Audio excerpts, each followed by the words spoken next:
Can machine become conscious? Since the Dartmouth Research Conference in 1955, technology on developing and maintaining AI has grew exponentially thanks to the establishment of AI as a computer science major. On February the 10th, 1996, the era where machines can finally outsmart humans has started to begin.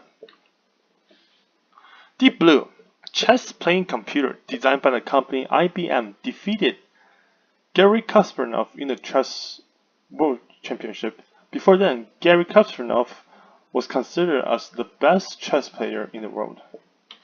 This is the image where Kasparov gets defeated by the Deep Blue. In 2011, Watson, computer designed by the same company IBM, defeated two of the best players in American television show Jeopardy! Jeopardy! Is a television show where the contestants answer questions based on the questions presented on the board. And through this, Watson demonstrated a type of artificial intelligence that could process, sort, and spit out back the information faster than the two human contestants can do. In 2017, Google has announced their self-driving car that could fully operate on its own. The driver does not need to steer the car. Instead, the sensor on the car will scan the surroundings and decide where to go. So, the ultimate question, can AI become consciousness? The answer to this question is simply yes, they can. The requirement for consciousness is just to have the awareness of the surrounding, which is a result of the different part of the brain function. AI with a proper tool can achieve the same result, such as the diagram down below.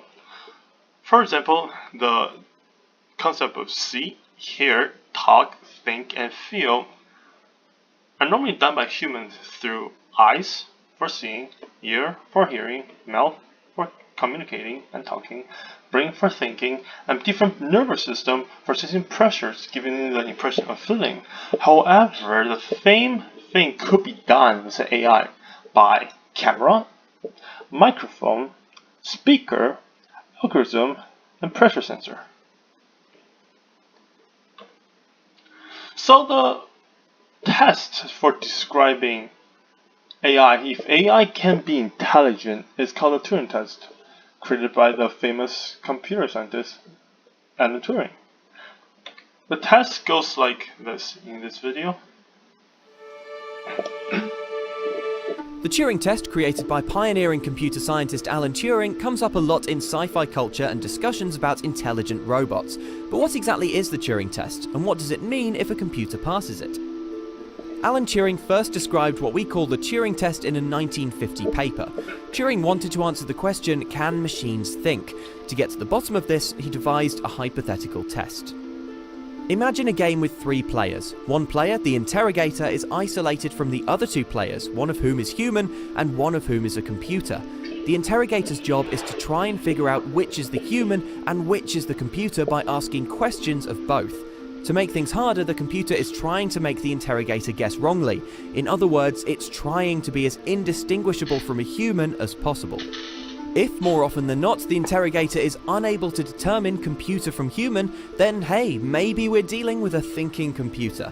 Attempts to build computers that can fool humans have revealed some fascinating challenges.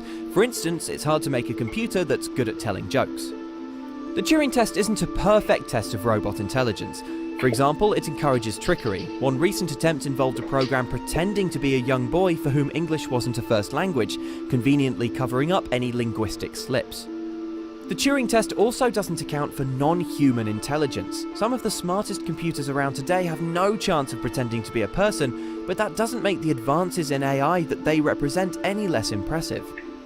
So just because a computer looks like it's passed the Turing test doesn't mean we have to bow down to our robot overlords just yet. But nevertheless, Turing's experiment gives us plenty to think about in terms of how we define intelligent behaviour and what we would want from an intelligent robot. And after all, who doesn't like thinking about robots?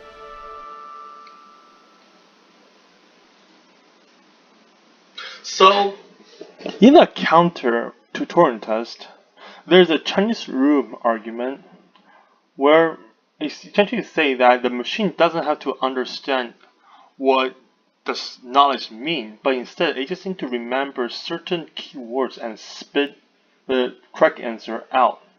The following video describes the Chinese argument perfectly. Let's head over to the thought bubble for some flash philosophy. Contemporary American philosopher John Searle constructed a famous thought experiment called the Chinese room, designed to show that passing for human isn't sufficient to qualify for strong AI. Imagine you're a person who speaks no Chinese. You're locked in a room with boxes filled with Chinese characters and a code book in English with instructions about what characters to use in response to what input. Native Chinese speakers pass written messages in Chinese into the room. Using the code book, you figure out how to respond to the characters you receive, and you pass out the appropriate characters in return. You have no idea what any of it means, but you successfully follow the code. You do this so well, in fact, that the native Chinese speakers believe you know Chinese. You've passed the Chinese-speaking Turing test. But do you know Chinese? Of course not. You just know how to manipulate symbols with no understanding of what they mean in a way that fools people into thinking you know something you don't. Likewise, according to Searle, the fact that a machine can fool someone into thinking it's a person doesn't mean it has strong AI. Searle argues that strong AI would require the machine have actual understanding, which he thinks is impossible for a computer to ever achieve. Thanks, Thought Bubble. One more point before we get out of here. Some people have responded to the Chinese room thought experiment by saying, sure, you don't know Chinese, but no particular region of your brain knows English either. The whole system that is your brain knows English. Likewise, the whole system that is the Chinese room, you, the codebook, the symbols, together know Chinese, even though the particular piece of the system that is you does not. So, through the Chinese room, that although machines cannot know knowledge, well, the same concept applies to humans really too. We don't really know knowledge, or a language in this case.